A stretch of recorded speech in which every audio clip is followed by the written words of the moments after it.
Hey everybody, thank you for coming to our easy veganism room. I really hope you're enjoying VegFest. Has anyone been to a VegFest before? Yeah! Whoa! They're the ones with the energy.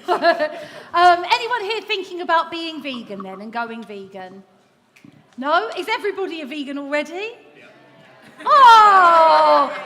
Wow, how wonderful to be in a room where everybody's a vegan. Doesn't happen unless you're at VegFest, really. So we've got a really exciting session here for us today. Activism, I can't even speak now. Why should I bother? Well, first of all, my name is Karin and I run VeggieVision TV. There are flyers scattered all over the floor, so please pick one up if you'd like to find out a little bit more. Work very closely with VegFest.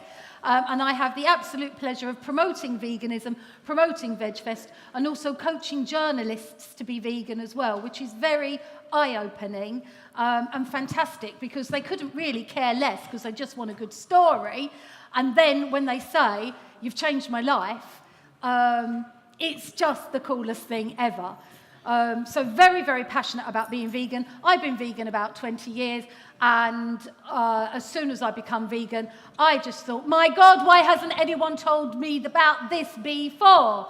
Why didn't I do it sooner? So activism, you know, I just become an active vegan because it just had such a big impact on my life.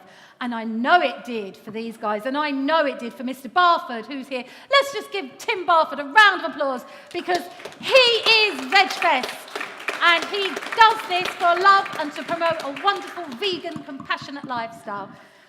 And I'm going to tell you about these gorgeous people on my sofa. They're here today. First of all, let's go to this cool dude here, Otto Brockway. Hopefully I pronounced that right. Because Otto, we are so excited to have him here. He's been vegan for quite a long time now. How many years did you say? 6 years. About 6 years now. Are we sharing the mic? Yeah, that's it. Let's share the love, share the mic. He's a film producer. I hope I'm okay to say that he is Richard Branson's nephew. So, okay, we've got a bit of a VIP with us. He actually dated Princess Eugenie. Hope I can say that. I've said it.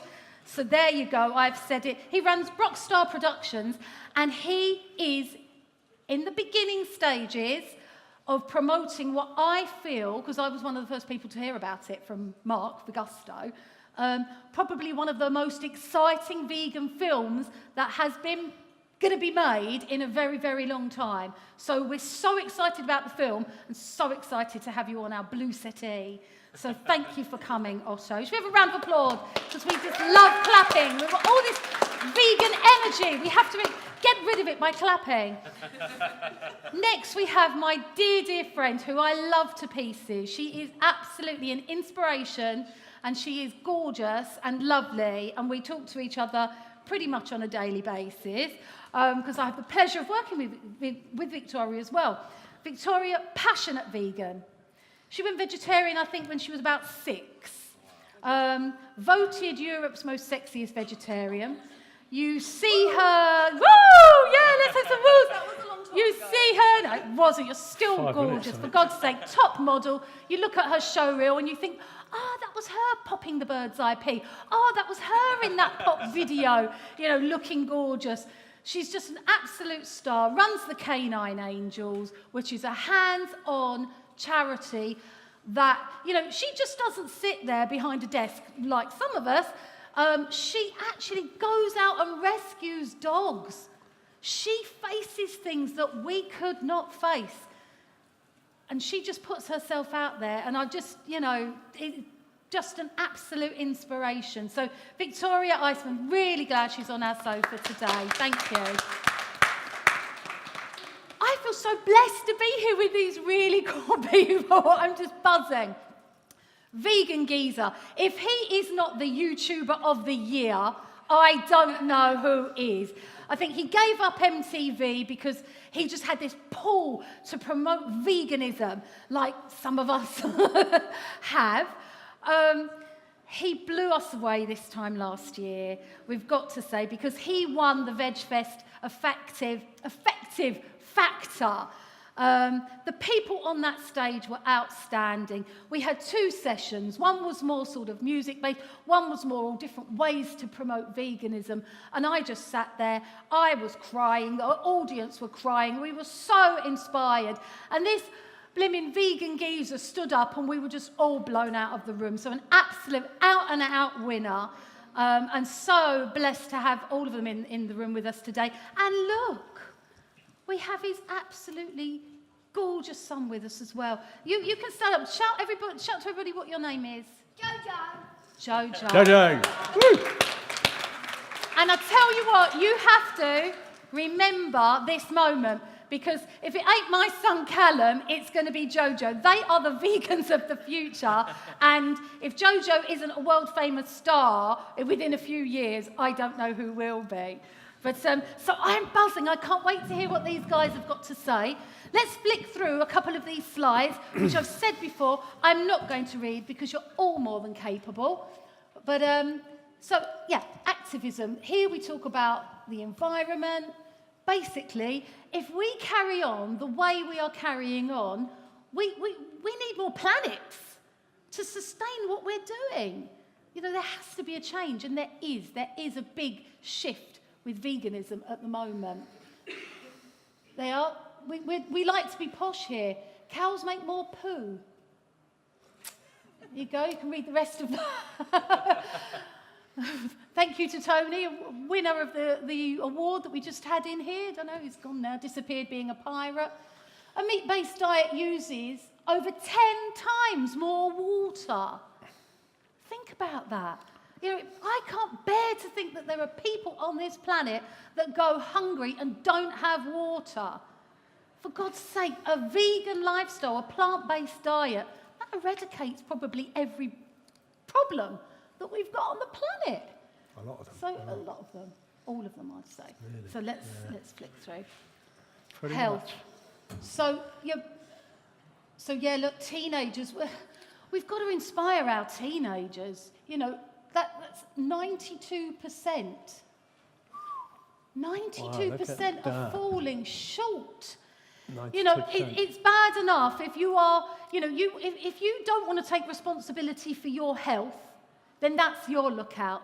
But if you are a parent and you are responsible for somebody else's health, you need to step up and look.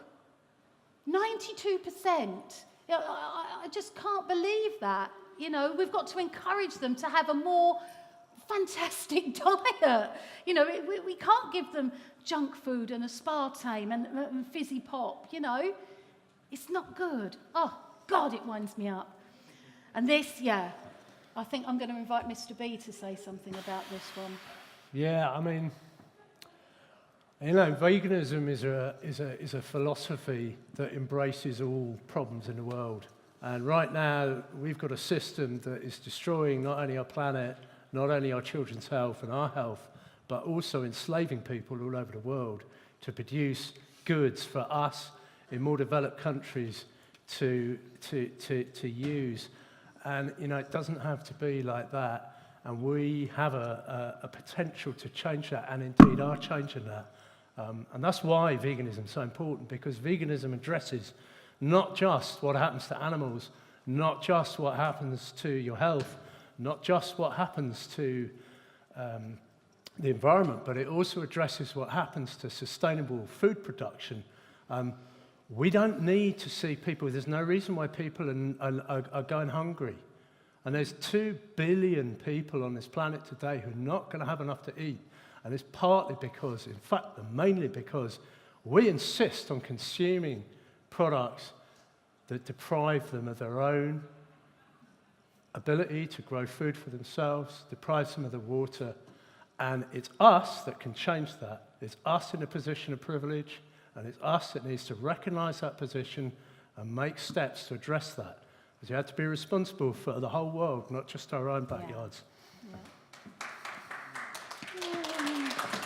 Spontaneous round of applause, Mr. B. I'm going to move back a bit now. Well, guys, look, you know, activism. Should I bother? I want to go over to Vegan Geezer because he's just been such an inspiration, and I I don't think he kind of even realises how much of an impact. Look at that cheeky smile he's got. Should we bother? Stop flirting with me, Karin. Oh, bless you. It's just me. I flirt with everybody, darling. I like you. Shall we bother? Shall we bother being active? Why should we bother?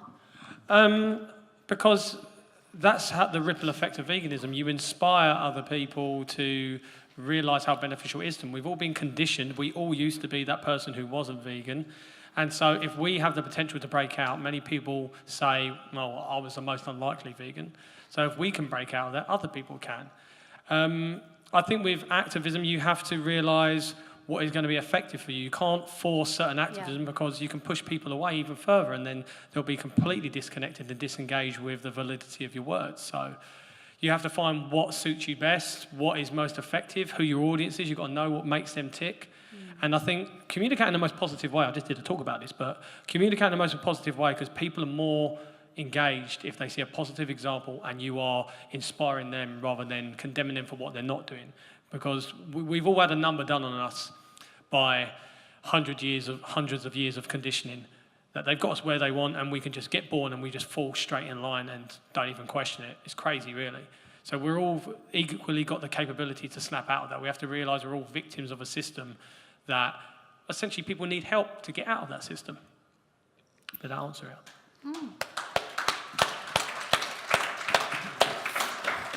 Thank you. Victoria, let's go over to you now. We're just going to get a good roundup of, the main question.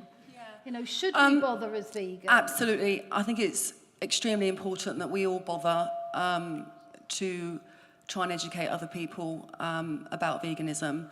But I do also think it's really important that you do it in a way that you're not making other people angry or you're not antagonising them, because I'm going to let you into a secret now. I'm a very angry vegan. I am very angry. I am very hurt, and I'm very upset that animals are dying and being hurt every single day. I'm having a bit of a hard time this weekend, actually, I'll be honest with you. But you would never know that when you speak to me. You would never know that I'm angry. I would not scream and shout at people. When I've done fur demonstrations before, you won't hear me swearing at people or calling them names. I want to strangle them, quite frankly, but I don't. And I think it's really important that we don't go around making other people think that we're angry and that we're nasty and that we're not peaceful people, because the reason we are vegan already, for most of us, is because we've made a connection. They haven't. I think that we have to realise that we don't all evolve at the same time, and they haven't made the connection yet. They will. And if they don't, then they're not people that you actually want in your life. I have a very good friend that wears fur, and it breaks my heart when I see her with a fur coat on. But I do feel that I'll get through to her. If I start calling her names and being nasty to her, I'm not going to get through to her. And that does bother me when I see a lot of vegans going around screaming and shouting at people. And I have to say, I think a lot of the time it's people that have just become vegan.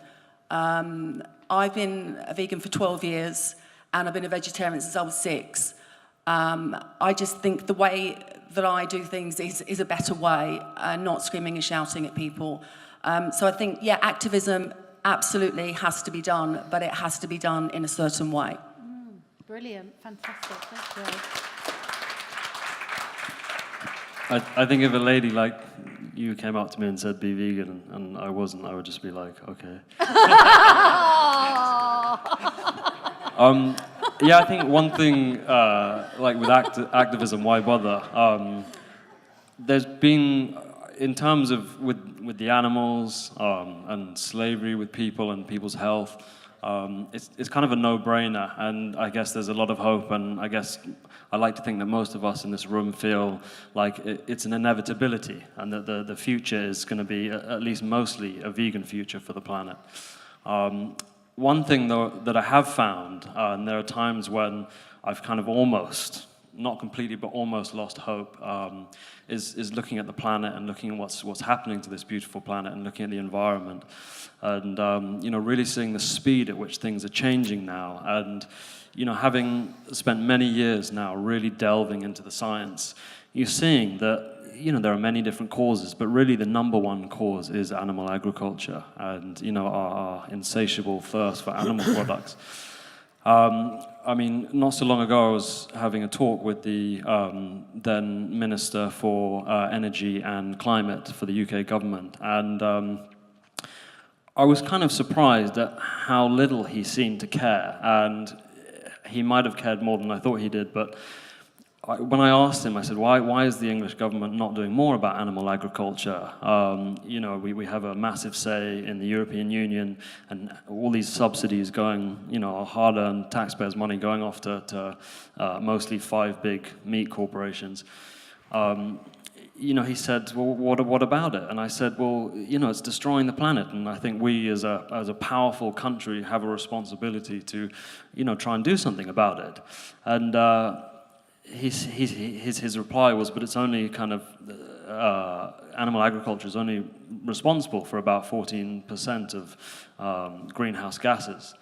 And it kind of made me feel that I almost wanted to give up, and in terms of activism, why bother?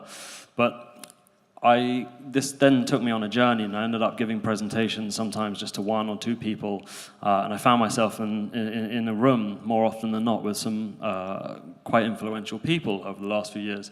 And what culminated in 1 or 2 people often that wouldn't kind of listen to the message has now culminated in giving presentations to rooms full of people. And what's amazing is that sometimes I'll give a presentation to a room full of maybe 10 people, and maybe 9 of them won't really listen or don't seem to care, but you'll get 1 person that will come up afterwards and they'll want to know more, and they'll say, shit, I never knew this. This is insane. What can we do about it? And I found that sometimes those people have been very influential people, and amazing things have happened because of that. And at one point I found myself in Buckingham Palace trying to give a presentation to certain members of the royal family. As you do. Yeah. and that actually led on to some very good things happening, and I find it surprising that people they don't seem to know. And But who was you talking to? Was the Queen there? Are we going to get a vegan Queen? Oh, we do have a vegan Queen, I hasten to add, Victoria and I. I think if her husband had anything to say, then...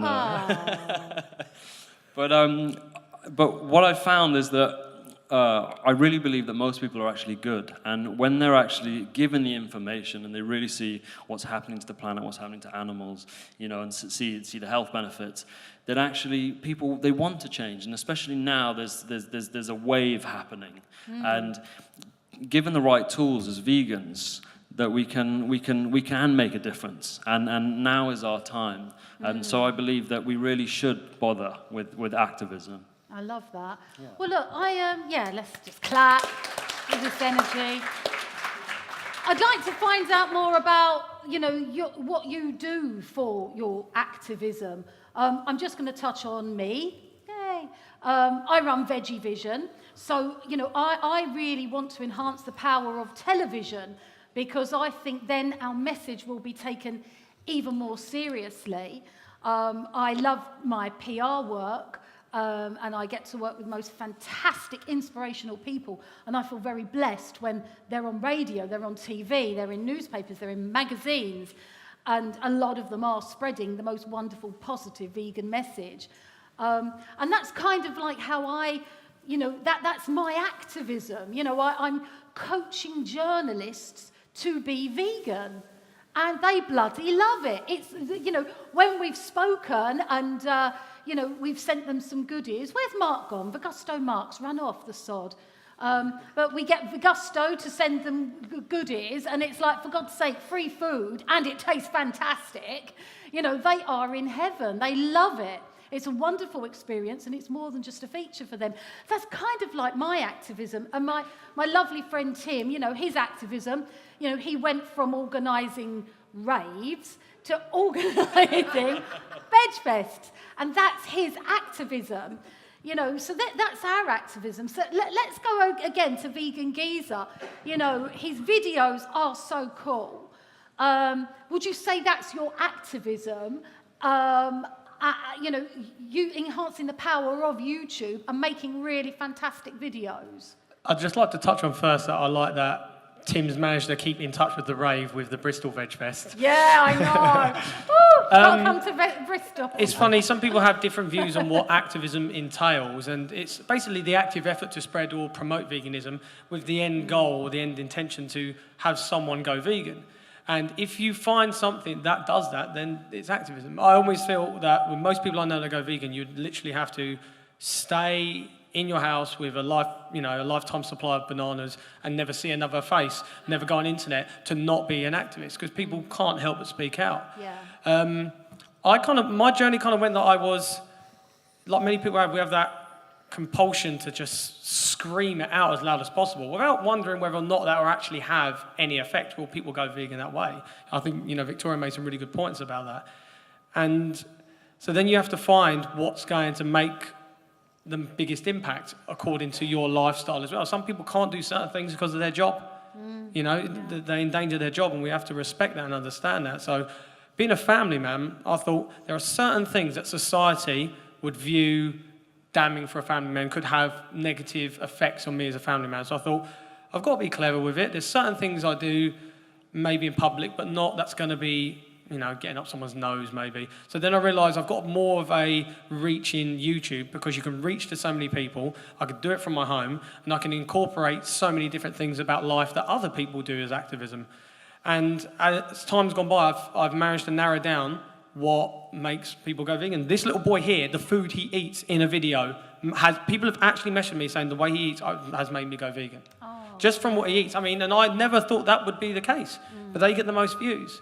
I also go in and do talks in high schools now. I've been going directly into high schools and talking to kids about veganism and not holding back the truth. I've shown graphic videos, I've tell them all of the information, and then I put that on video, and that's had a huge amount. So YouTube is where I found my reach is best and is most effective. So if you narrow that down, then that's where I think what you should do. It depends what your life is. There's lots of different factors on what people can do. Yeah, I love that. I want to ask, has anybody given a school talk here before about veganism? Anyone? Yeah, you're giving a school talk?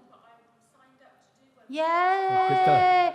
But I've got to say, and Victoria does and goes in.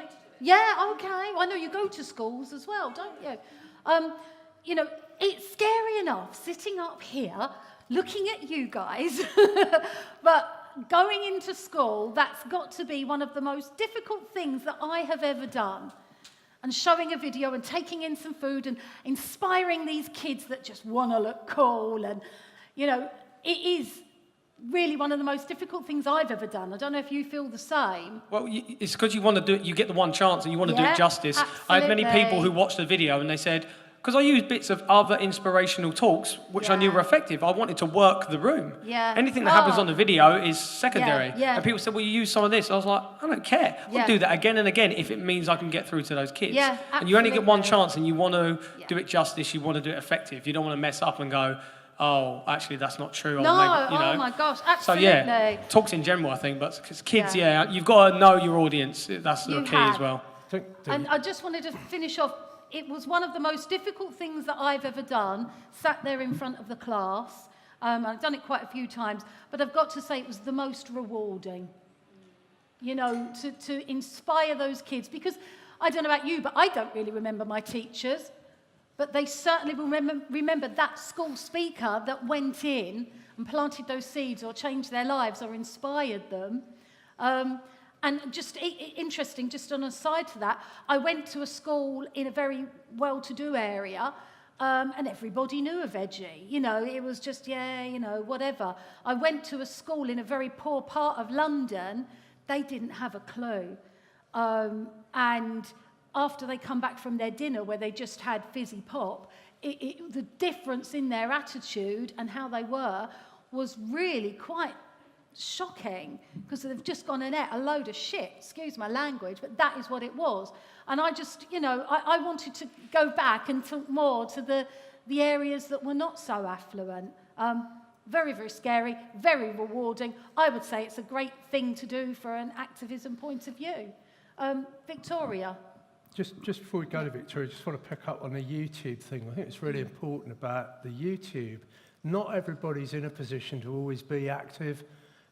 Vegan Geezer touched on that. You may have job implications, you may have family commitments, you may be in a part of the world where it's very dangerous to speak up in certain ways. The beauty about YouTube is it's pretty much free. You can do it from anywhere. You need very little level of skills. Most people now will have either a mobile or an internet connection that you can either, if you don't have one yourself, you could borrow or use. And I think the beauty of YouTube is that not only is it very powerful, but it is really accessible to people. Perhaps somebody with disabilities might not be able to go out and flyer or outside or demonstrate. There's people who may not have the resources to do that. I think YouTube is a fantastic option to really spread that. So, and Vegan Geezer has definitely championed the YouTube thing. So, Victoria, there we go. Yeah, I mean, there are obviously tons of ways that you can be active and talk about veganism. The way that I'm active now is completely different to how I used to be active. I used to do a lot of demonstrations maybe 10 years ago. In fact, I've probably been naked all over London doing PETA campaigns. It's just weird. When I drive around London, I'm like, I've been naked there. And that was, I do feel that did work very well at the time. But I don't do that so much now. And my activism has kind of taken a little bit of a backseat because I've got my charity, Canine Angels, a dog charity. But I feel that I'm active every single day. It doesn't matter where I go or what I do. Every single person I speak to knows that I'm vegan. I tell them. And how do you know if someone's vegan? I just tell them, and I tell them what I'm wearing, and this bag, and these shoes, and my shampoo that in my hair, my makeup, absolutely everything. So to me, that's being active. Just literally every single day, you can be active. You can share a post on Facebook. You can share a tweet. Get your facts right. Do your research on Google. And just tell people about it. But as I said before, please don't be one of those angry vegans or let other people know that you're angry. I'm extremely angry, trust me. The things that I say that I want to do to people is unbelievable. And I'm being really, really honest. I like animals more than I like humans. I'm not going to lie about that either. I am vegan for the animals, and that's it. That's the bottom line. But yeah, I think you can just be active every single day. You don't need to turn up to a protest if you haven't got time. You don't need to do anything special. You just need to know your facts, go out there and chat to people and tell people. It's as simple as that, really. Yeah, love that. Brilliant. Brilliant. I think, Victoria, also it's really important to emphasise that, being vegan in itself is just a huge activist statement.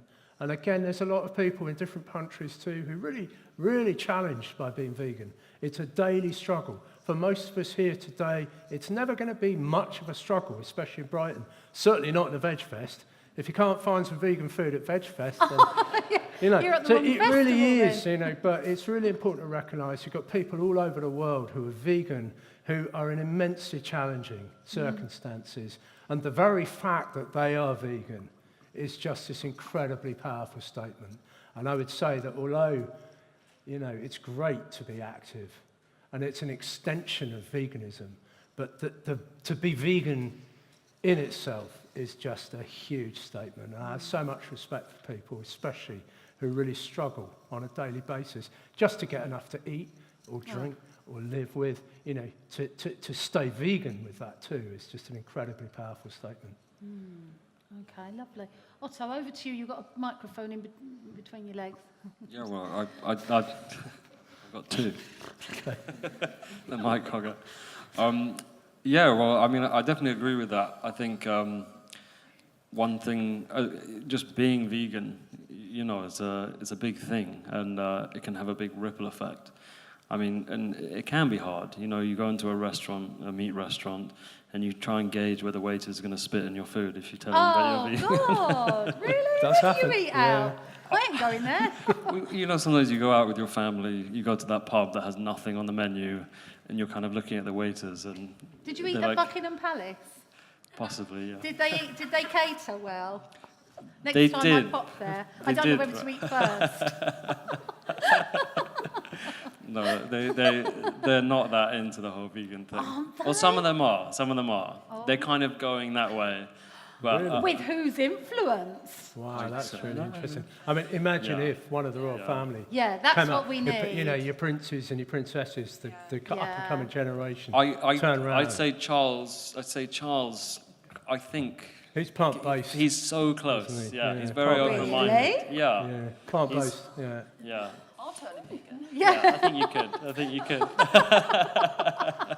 Anyway, Yeah. never mind about the royal family. Yeah, I mean, I think following on from the YouTube thing, I think as well, Facebook now has really come up trumps with its video, and Facebook video is phenomenal. And one of the great things about Facebook is you can get people instantly, because I'm sure most of you kind of use or have used Facebook at some point.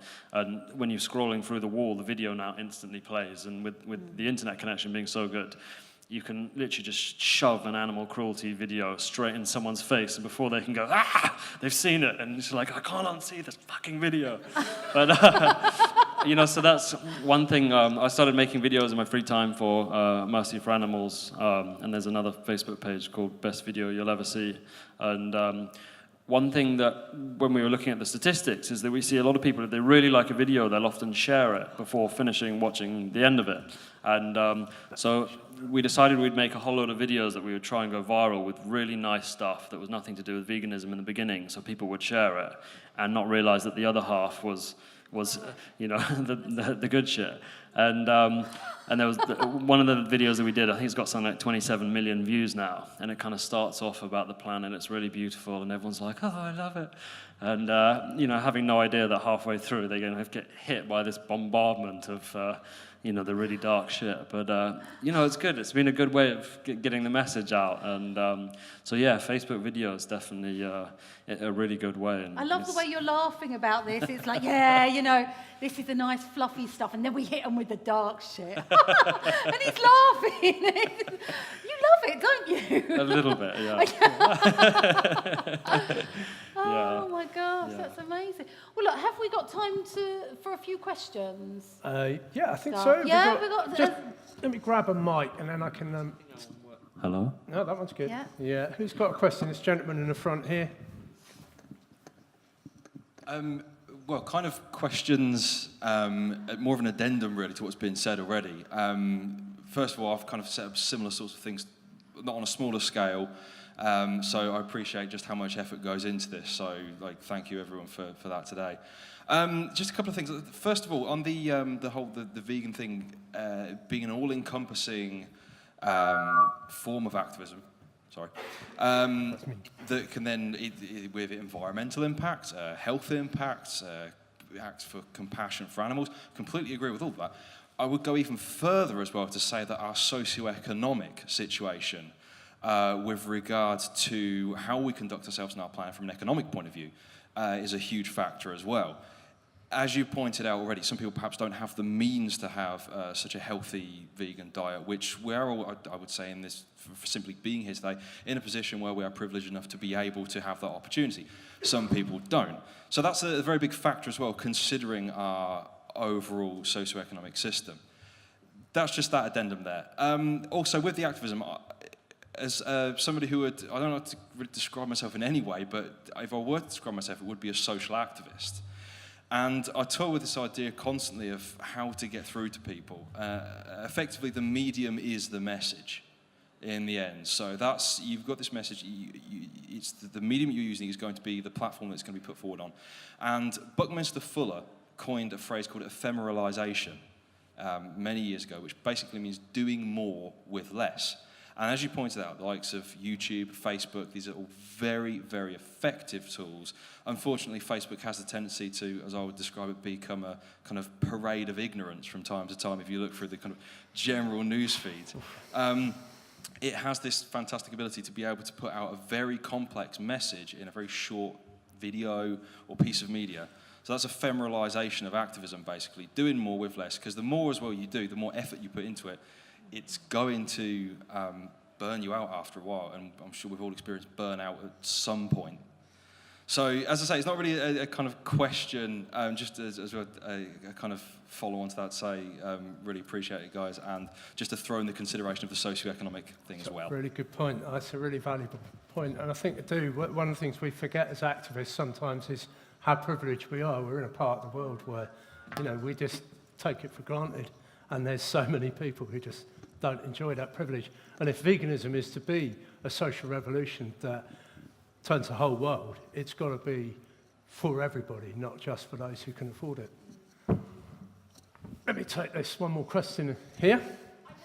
It's all right, so that it can pick up on the film, so that people, when they're watching the film, will be able to know what it was you asked. Thank you So very there you much. go.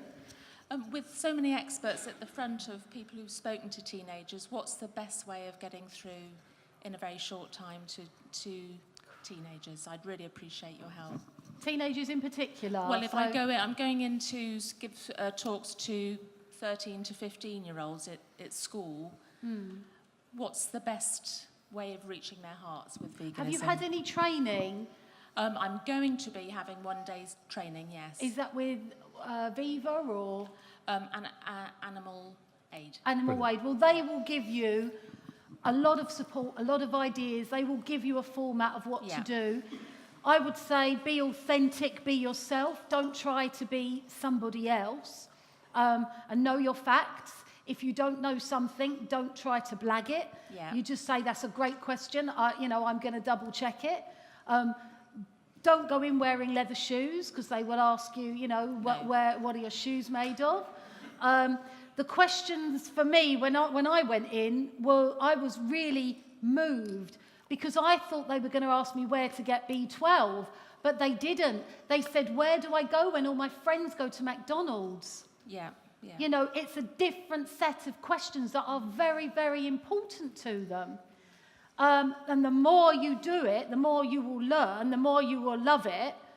You will probably hate it and love it at the same time. Vegan Geezer, do you want to add I think anything? you've got to understand their world is so different from us. Yeah. My teenagers, they went vegan after we introduced the information to them straight away, and then they got it. And then we thought, great. And then all of a sudden they'd be like, I was around my friend's house, I didn't know what to do. I went to this restaurant, didn't know what to do. And we didn't even consider that. And we had to learn the hard way and tackle those things at a time. So you have to step into their world and see what's important to them. I deliberately, from my school talk, brought out all of these cool people. Yeah, these are vegan. The people you watch on YouTube, the celebrities, the Hollywood stars, the sports stars. Try and cover every sort of personality, the UFC fighters, the sort of things that the boys especially will be in. It's a tough group as well, because you could have one person or many people that really believe in it and want to follow it, but if they may not have the strength to go against the flow. They want to stay in that safety circle. Yeah. So you've got also maybe give them stuff, because some will go home and go, Mum, Dad, I've got this thing to tell you, and they'll be like, nope. So you've got to give them stuff. Look, go away, watch this with your parents, stuff like that. Give them advice, and make it seem as cool as possible. Make it seem like they are missing out. What, you're not vegan yet? Would you still do that? You don't have to ridicule them, but make it seem as cool as possible, because that's what it matters really for kids. They don't make, depending on the age, they don't make their own decisions. So they just want to be cool. How many kids always want the PlayStation, the next one, and if you don't have that, you feel isolated. So whatever it is that you can find that's cool them, and that might be different for, different areas and stuff like that. Okay, thank you very much. Oh, no, thank you. And I really wanted to hear from Jojo. Okay, thank you. You can hear him breathe, asleep. Wake him up. Oh, bless. Jojo. Look. Oh, bless.